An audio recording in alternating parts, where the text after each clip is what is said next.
Welcome to Sophia coaching centre. இன்னைக்கு பாருங்கள் uniform continuous தான் பார்க்க போகிறோம். ஸோ டெஃபினேஷன் பாருங்கள், a function F of Z is said to be uniform continuous if for every epsilon greater than 0 there exists delta greater than 0 such that if for every pair, so same கண்டினியூஸ்குள்ள definition தான், but வந்து இங்கே என்ன எடுக்கிறோம் அப்படின்னா z1, z2 two pair of elements எடுத்துக்கிறோம். So அது ரெண்டுத்தையும் கம்பேர் பண்ணும்போது modulus of z1 minus z2 for all, அதாவது modulus of F of z1 minus F of z2 வந்து என்னவா இருக்கணும்னா less than epsilon for all z1 minus z2 வந்து என்ன லெஸ் தென் டெல்டா. இந்த கண்டிஷனை சாட்டிஸ்ஃபை பண்ணும்போது என்ன ஆகும், இதே இந்த கண்டிஷனையும் சாட்டிஸ்ஃபை பண்ணுச்சுன்னா அதுதான் வந்து என்ன சொல்கிறோம் அப்படின்னா யூனிஃபார்ம் கண்டினியூஸ் அப்படின்னு சொல்லிடுறோம். ஸோ கண்டினியூஸ் அப்படின்னா உங்களுக்கு வந்து கிளியராக புரியுது இல்லையா? அப்போ கண்டினியூஸ்னு ஒரு ஃபங்க்ஷன் வந்து கண்டினியூஸாக இருந்துச்சு அப்படின்னா அது வந்து எப்போ யூனிஃபார்ம் கண்டினியூஸாக இருக்கும் அப்படின்னா க்ளோஸ்டு அப்படிங்கிற கண்டிஷனை சாட்டிஸ்ஃபை பண்ணிச்சுனாலே, ஒரு க்ளோஸ்டு இன்டர்வலில் இருந்துச்சு அந்த கண்டினியூஸ் ஃபங்க்ஷன்னாலே அது வந்து என்ன சொல்லிடலாம் யூனிஃபார்ம் கண்டினியூஸ் அப்படின்னு சொல்லலாம். நெக்ஸ்ட் வந்து அதுதான் பார்க்க போகிறோம். ஸோ அதுக்கு ஒரு எக்ஸாம்பிள் கொடுத்துருக்காங்க. F of Z equal to Z ஸ்கொயர்டுங்கிறது என்ன அப்படின்னா யூனிஃபார்ம் கண்டினியூஸ் தான். பாலினாமியல் வந்து என்னவா இருக்கும் அப்படின்னாக்கா is uniformly continuous. Suppose Z கியூப்னு இருக்கலாம், Z cube plus Z square plus one. So பாலினாமியலாக இருந்தாலே கண்டிப்பாக அது வந்து என்னவா இருக்கும் அப்படின்னா யூனிஃபார்ம்லி கண்டினியூஸாக இருக்கும். நெக்ஸ்ட் ரிமார்க் பாருங்கள், எவ்ரி யூனிஃபார்ம்லி கண்டினியூஸ் ஃபங்க்ஷன் வந்து என்னவா இருக்குது கண்டினியூஸாக இருக்கும், பட் கான்வர்ஸ் வந்து என்ன அப்படின்னா ட்ரூ கிடையாது. ஓகேவா? ஒரு ஃபங்க்ஷன் வந்து யூனிஃபார்ம் கண்டினியூஸாக இருந்ததுன்னா அந்த ஃபங்க்ஷன் நம்ம என்ன சொல்லலாம் கண்டினியூஸ் ஃபங்க்ஷன் சொல்லலாம். பட் ஒரு ஃபங்க்ஷன் வந்து கண்டினியூஸாக இருந்துச்சு அப்படின்னா அதை வந்து நம்ம என்ன சொல்ல முடியாது யூனிஃபார்ம் கண்டினியூஸ் அப்படின்னு சொல்ல முடியாது. எப்போ சொல்லலாம் அப்படின்னா ஒரு காம்பேக்ட் செட்டாக இருந்தது அப்படின்னா. காம்பேக்ட்னா நம்ம என்ன பார்த்துருக்கோம் ஆல்ரெடி ரியல் அனாலிசிஸ்லேயே பார்த்துருக்கோம். காம்பேக்ட் அப்படின்னா க்ளோஸ்ட் அண்ட் பவுண்டடாக இருந்ததுன்னா அதை தான் வந்து காம்பேக்ட் அப்படின்னு சொல்லுவோம். ஸோ ஒரு காம்பேக்ட் செட்டில் வந்து கண்டினியூஸ் ஃபங்க்ஷன் நம்ம என்ன சொல்லிடலாம் யூனிஃபார்ம் கண்டினியூஸ்னு சொல்லலாம். ஓகேவா? ஸோ இதை பேஸ் பண்ணி கொஸ்டின்ஸ்லாம் ஆல்ரெடி டிஆர்பியில் கேட்டிருக்காங்க. ஸோ இதெல்லாம் நல்லா படிச்சுக்கோங்க. அதை தான் நெக்ஸ்ட் ஸ்டெப்பில் காம்பேக்ட் அப்படிங்கிற வேர்டு யூஸ் பண்ணாமல் க்ளோஸ்ட் அண்ட் பவுண்டட் செட் அப்படின்னு யூஸ் பண்ணியிருக்கோம். இங்கே closed and bounded set every continuous function is uniformly continuous. So இந்த வேர்டிங்ஸ் காம்பேக்ட் வரலனாலோ இல்லாட்டி க்ளோஸ்ட் அண்ட் பவுண்டட்னு கேட்காம இந்த சென்டென்ஸ் இருந்துச்சுன்னா அது வந்து wrong. Every continuous function is uniformly continuous அப்படிங்கிறது ராங். பட் இனி க்ளோஸ்ட் அண்ட் பவுண்டட் செட்டில் ஆர் இனி காம்பேக்ட் செட்டில் வந்து என்ன அப்படின்னா எவ்ரி கண்டினியூஸ் ஃபங்க்ஷன் என்னவா இருக்குது யூனிஃபார்ம்லி கண்டினியூஸாக இருக்கும். ஓகேவா? ஸோ இந்த ஒரு லைனை வந்து நல்லா தரவு பண்ணிக்கோங்க. ஸோ நெக்ஸ்ட் ஆட்டோமேட்டிக்காக ஞாபகம் வந்துடும். Every uniform continuous function is continuous but converse not true. Converse only true in compact set அப்படின்னு ஞாபகம் வச்சுக்கோங்க. நெக்ஸ்ட் வந்து டிஃபரன்ஷியபிலிட்டி. டிஃபரன்ஷியபிலிட்டி அப்படின்னா என்னன்னா let f of z be a complex valued function defined on a region D and z naught belongs to D, then f of z is differentiable at z naught. So அந்த function வந்து z நாட்ங்கிற பாயிண்ட்ல வந்து differentiable நம்ம சொல்லணும்னா எந்த கண்டிஷனை satisfy பண்ணணும் அப்படின்னா f of z naught வந்து நாட் ஈக்குவல் டு இன்ஃபினிட்டி. ஓகேவா? f of z naught வந்து இன்ஃபினிட்டி வந்துருச்சு அப்படின்னா நம்ம என்ன சொல்லிடுவோம் டஸ் நாட் எக்ஸிஸ்ட் அப்படின்னு சொல்லிடுவோம். ஸோ நாட் ஈக்குவல் டு இன்ஃபினிட்டியாக இருக்கணும். நம்ம ஒரு லிமிட் அப்ளை பண்ணும்போது இன்ஃபினிட்டி வந்துச்சுன்னா அதை என்ன சொல்லுவோம் does not have a limit அப்படின்னு சொல்லுவோம் இல்லையா? அதே மாதிரி டிஃப்ரென்ஷியேட் பண்ணும்போது நமக்கு அந்த பாயிண்ட்டை சப்ஸ்டியூட் பண்ணும்போது நாட் ஈக்குவல் டு இன்ஃபினிட்டியாக இருக்கணும். And second one limit distance to z naught f of z minus f of z naught divided by z minus z naught exist and uniquely. So same லிமிட்டில் பார்த்தோம்ல அதே மாதிரி தான். But இங்கே வந்து என்ன இருக்கும் அந்த ஃபங்க்ஷன் மைனஸ் அந்த பாயிண்ட்டை சப்ஸ்டியூட் பண்ணணும் அந்த ஃபங்க்ஷனில் divided by z minus z naught. அது வந்து எக்ஸிஸ்ட் ஆகணும், அதாவது இன்ஃபினிட்டி ஆகக்கூடாது, எக்ஸிஸ்ட் ஆகணும் அண்ட் யூனிக்காக இருக்கும். ஓகேவா? இதுலேயும் வந்து என்ன அப்படின்னாக்கா லிமிட் பாயிண்ட் வந்து யூனிக்னு பார்த்தோம்னா அதே மாதிரி the limit வந்து என்ன அப்படின்னாக்கா யூனிக்காக தான் இருக்கும். this limit is denoted by f dash of z naught or df by dz. So டிஃபரன்ஷியபிளானே நம்ம என்ன சொல்லுவோம் f dash யூஸ் பண்ணுவோம் or df by dz and is called derivative of f of z at z naught. Example பாருங்க, f of z equal to z squared தான், modulus கிடையாதுங்க. f of z equal to z squared is differentiable at any point. எல்லா பாயிண்ட்லையுமே வந்து டிஃபரன்ஷியபிளாக இருக்கும். So இல்லை அந்த ஃபார்முலாவில் substitute பண்ணலாமா? நமக்கு டிஃபரன்ஷியபிள்னா எந்த இதில் இது வந்து இது வந்து எக்ஸிஸ்ட் ஆகணும். f of z minus f of z naught divided by z minus z naught exist ஆகணும். So limit distance to z naught f of zங்கிறது என்ன z square minus f of z naught அப்படிங்கும்போது z naught square divide by z minus z naught. So இது வந்து a square minus b square ஃபார்மேட்டில் expand பண்ணோம் அப்படின்னா formula use பண்ணோம்னா z plus z naught into z minus z naught வரும். So நியூமரேட்டரில் and denominator cancel ஆயிடுச்சு அப்படின்னா limit distance to z naught z plus z naught மட்டும் இருக்கும். ஸோ z பல z naught சப்ஸ்டியூட் பண்ணோம் அப்படின்னா 2z naught. ஸோ நமக்கு என்ன கிடைச்சிருக்கு f dash of z naught equal to some finite limit கிடைச்சிருச்சு. ஓகேவா? ஸோ இது வந்து என்ன அப்படின்னாக்கா டிஃபரன்ஷியபிள் அட் எனி பாயிண்ட். இது வந்து டிஃபரன்ஷியபிள்குள்ள example sum. f of z equal to modulus z squared வந்து என்ன அப்படின்னா is differentiable only at z equal to 0ல மட்டும்தான் டிஃபரன்ஷியபிளாக இருக்கும். ஸோ நம்ம ஃபார்முலா என்ன, limit z tends to 0. So எந்த point z equal to 0 substitute பண்ணணும். Limit z tends to 0 f of z minus f of z naught by z minus z naught. So இந்த limit exist ஆனிச்சுனா நம்ம என்ன சொல்லுவோம், differentiable அப்படின்னு சொல்லுவோம். So limit z tends to 0 f of zங்கிறது என்ன, modulus z square minus f of z naught வந்து என்ன, limit 0 divide by z minus 0.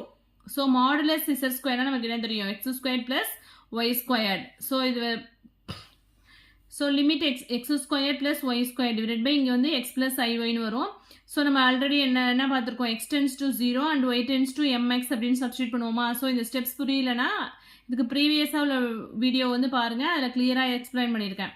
X square plus M square X ஸ்கொயர்னு வரும் and X plus I into MX அப்படின்னு வரும். X ஸ்கொயரை காமனாக எடுத்தோம் அப்படின்னா இங்கே வந்து X square into 1 + m square, டினாமினேட்டரில் வந்து எக்ஸ் இன்ட்டு 1 + imனு வரும். ஸோ இங்கே உள்ள நியூமரேட்டரில் ஒரு எக்ஸ் கேன்சல் ஆகும், டினாமினேட்டரில் உள்ள எக்ஸ் கேன்சல் ஆகும்.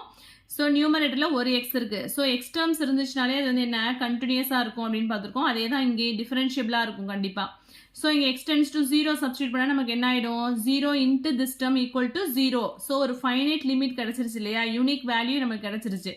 So F of z equal to modulus z square வந்து என்ன சொல்லலாம், differentiable at z equal to 0. But F of z equal to z ஸ்கொயர்னு எடுத்தோம்னா அது வந்து என்ன, differentiable at any point. But modulus z square வந்து என்ன அப்படின்னா differentiable only at z equal to 0ல மட்டும்தான் வந்து என்ன டிஃபரன்ஷியபிளாக இருக்கும்.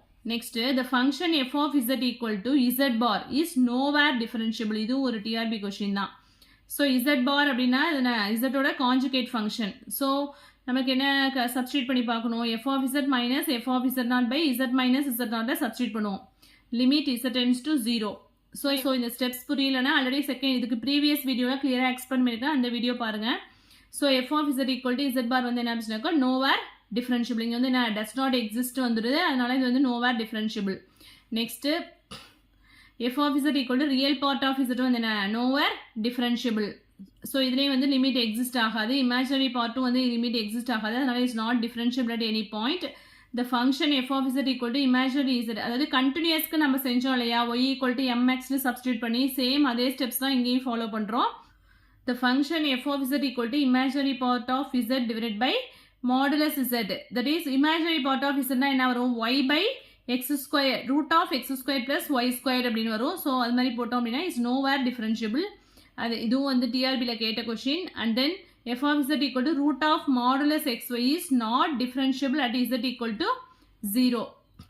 f of z equal to xz is differentiable at z equal to 0. இந்த சம்ஸ்லாம் வந்து போட்டு பாருங்க. Theorem if f of z is differentiable at a point then f of z is continuous at a point. So ஒரு function வந்து டிஃபரன்ஷியபிளாக இருந்ததுன்னா அந்த function வந்து நம்ம என்ன சொல்லிடலாம், கண்டினியூஸ் அப்படின்னு சொல்லலாம். இதுக்கு ஆல்ரெடி என்ன பார்த்துருக்கோம், யூனிஃபார்ம் கண்டினியூஸ் இம்ப்ளைஸ் கண்டினியூஸ்னு பார்த்தோம் இல்லையா. அதே மாதிரி ஒரு ஃபங்க்ஷன் வந்து டிஃபரன்ஷியபிளாக இருந்தது அப்படின்னா அதுலேருந்து என்ன சொல்லிடலாம், கண்டிப்பாக அந்த ஃபங்க்ஷன் வந்து கண்டினியூஸாக இருக்குது அப்படின்னு சொல்லிடலாம். பட் வந்து கான்வர்ஸ் வந்து ட்ரூ கிடையாது.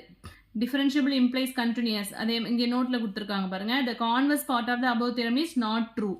அதுக்கு ஒரு example, f of z equal to z bar is continuous everywhere but it is nowhere differentiable. இது PGTRBயில் கேட்ட question. continuity is necessary for differentiability. So continuityங்கிறது என்ன அப்படின்னு சொன்னாக்க necessary condition for differentiability தான், not a sufficient condition, only necessary condition தான். ஓகேவா, very very important. f of z equal to z into real part of z is differentiable only at z equal to 0. f of z equal to z into imaginary part of z and then differentiable only at z equal to 0. So நீங்கள் வந்து z க்கு பதிலா x plus iy, real part of z என்ன x. So y equal to mx substitute பண்ணி பாருங்க. So இது டிஃபரன்ஷியபிளாக இருக்கும் இது. ஓகேவா, ஸோ எக்ஸ் டேர்ம்ஸ் வந்துச்சு அப்படின்னா டிஃபரன்ஷியபிள், எக்ஸ் டேர்ம்ஸ்லாம் கேன்சல் ஆகிட்டு அப்படின்னா not differentiable. So next question வந்து பிஜிடிஆர்பியில் கேட்ட question. The condition for the existence of a finite derivative for the function is, அதாவது கண்டினியூட்டி இஸ் நெசசரி. இதான் வந்து ஆப்ஷனில் கொடுத்துருந்தாங்க, இதான் கரெக்டான ஆப்ஷன். ஸோ இதே கொஸ்டினே வந்து இங்கே வந்து டைரக்டாக கேட்டிருக்காங்க. Continuity is necessary for differentiability. இங்கே வந்து the condition for the existence of a finite derivative for the function. கண்டினியூட்டிங்கிறது என்ன, necessary. Continuity is sufficient. Necessary and sufficient அது மாதிரி நிறைய ஆப்ஷன்ஸ் கொடுத்துருப்பாங்க. எது கரெக்ட் அப்படின்னா கண்டினியூட்டி இஸ் நெசசரி அப்படிங்கிறது தான் கரெக்டான ஆப்ஷன். நெக்ஸ்ட் வந்து அனலிட்டிக் ஃபங்க்ஷன். ஸோ ஒரு அனலிட்டிக் ஃபங்க்ஷனுக்குள்ள டெஃபினேஷன் பாருங்க. A function defined at a point Z naught is said to be analytic at Z naught. ஒரு ஃபங்க்ஷன் வந்து இசட் நாட் அப்படிங்கிற பாயிண்ட்ல நம்ம அனலிட்டிக்னு சொல்ல போறோம். ஸோ என்ன கண்டிஷனை சாட்டிஸ்ஃபை பண்ண அப்படின்னா if it has a derivative at Z naught, அந்த பாயிண்ட்ல டெரிவேட்டிவ் எக்ஸிஸ்ட் ஆகணும். And at every point in some neighbourhood of Z naught. So அதில் நெய்பர்ஹுட் பாயிண்ட்ஸ்லையும் அந்த பாயிண்ட்லையும் வந்து என்ன ஆகும் அப்படின்னா அது வந்து டிஃபரன்ஷியபிளாக இருந்துச்சுன்னா அதுதான் வந்து என்ன சொல்கிறோம்னா அனலிட்டிக் ஃபங்க்ஷன் அப்படின்னு சொல்கிறோம். ஸோ என்டையர் ஃபங்க்ஷன் அப்படின்னா என்னன்னா the whole பாயிண்ட்லேயே ரியல் நம்பர் ஃபுல்லாகவே if it is analytic every point of ஆர்ல உள்ள எல்லா பாயிண்ட்லேயுமே வந்து அனலிட்டிக்காக இருந்துச்சுன்னா அதுதான் வந்து என்ன சொல்கிறோம் அப்படின்னா என்டையர் ஃபங்க்ஷன். ஸோ அனலிட்டிக்காக இருக்கிறதுக்கான நெசசரி கண்டிஷன் வந்து என்ன அப்படின்னா காச்சி-ரீமான் ஈக்குவேஷன். காச்சி-ரீமான் ஈக்குவேஷன் வந்து என்ன அப்படின்னா நெக்ஸ்ட் பார்ப்போம். ஸோ சிஆர் ஈக்குவேஷன் வந்து என்ன அப்படின்னு சொன்னாக்கா is necessary condition for analytic. Already கண்டினியூட்டிங்கிறது என்ன நெசசரி கண்டிஷன் ஃபார் டிஃபரன்ஷியபிலிட்டின்னு பார்த்தோம் இல்லையா, அதே மாதிரி இங்கே காச்சி-ரீமான் ஈக்குவேஷன் வந்து என்ன அப்படின்னு சொன்னாக்கா is necessary condition for analytic. Very very important. Cauchy Riemann equations என்ன, ஃபர்ஸ்ட் வந்து கார்ட்டீசியன் ஃபார்ம் பாருங்க. ஸோ இதான் வந்து ஃபார்முலா, இதெல்லாம் வந்து நல்லா மெமரி பண்ணி வச்சுக்கோங்க. இதை பேஸ் பண்ணி சம்ஸ் போடுவோம்.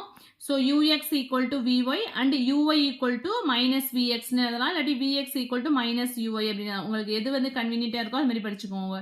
UX equal to V Y and U Y equal to minus V X.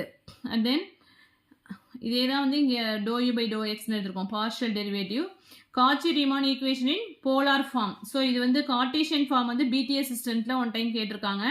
And then பிஜிடிஆர்பியில் வந்து காச்சி-ரீமான் ஈக்குவேஷன் போலார் ஃபார்ம் வந்து ஒன் டைம் கேட்டிருக்காங்க. 2002-03 கேட்ட கொஸ்டின் இது. U r equal to 1/r into v theta and u theta equal to minus r v r. So இந்த ஃபார்முலாவை இது மாதிரி எழுதலாம். P r equal to 1/r into q theta and p theta equal to minus r q r. So ஜென்ரலாக வந்து இதை base பண்ணி தான் கொஸ்டின் கேட்டிருந்தாங்க. நெக்ஸ்ட் காம்ப்ளெக்ஸ் ஃபார்மில் வந்து எப்படி எழுதுவோம் அப்படின்னா F X equal to minus I into F Y. Necessary condition for F of Z to be analytic. So அனலிட்டிக்காக இருக்கிறதுனா நெசசரி கண்டிஷன் ஆல்ரெடி என்ன பார்த்துருக்கோம் காச்சி-ரீமான் ஈக்குவேஷன்ஸ் பார்த்தோம் இல்லையா. So F of Z equal to u plus i v is differentiable at a point z, that is z equal to x plus i y. Then the real and imaginary parts u, v of f of z.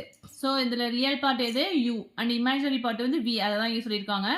are also differentiable at x, y and ux equal to vy and uy equal to minus vx. அதாவது காச்சி-ரீமான் ஈக்குவேஷனை வந்து satisfy பண்ணும் அப்படின்னு சொல்லியிருக்காங்க. அவ்வளோதான். So அனலிட்டிக்காக இருக்கிறதுக்கான ஒரு function வந்து அனலிட்டிக்காக இருக்கிறதுக்கான நெசசரி கண்டிஷன் என்ன அப்படின்னா அது வந்து காச்சி-ரீமான் ஈக்குவேஷனை சாட்டிஸ்ஃபை பண்ணணும். That is ux equal to vy and uy equal to minus vx. ஒரு சம் போடும்போது இது உங்களுக்கு நல்லா கிளியராக புரியும். நெக்ஸ்ட் சஃபிஷியன்ட் கண்டிஷன் என்ன, எஃப் ஆஃப் இசட் ஒரு ஃபங்க்ஷன் வந்து அனலிட்டிக்காக இருக்கணும் அப்படின்னா அதுக்கான சஃபிஷியன்ட் கண்டிஷன் என்ன அப்படின்னா the function f of z equal to u plus iv is analytic in a domain D if u and v are differentiable. uயும் டிஃபரன்ஷியபிளாக இருக்கணும் and காச்சி-ரீமான் ஈக்குவேஷனை சாட்டிஸ்ஃபை பண்ணணும். ux equal to vy and uy equal to minus vx.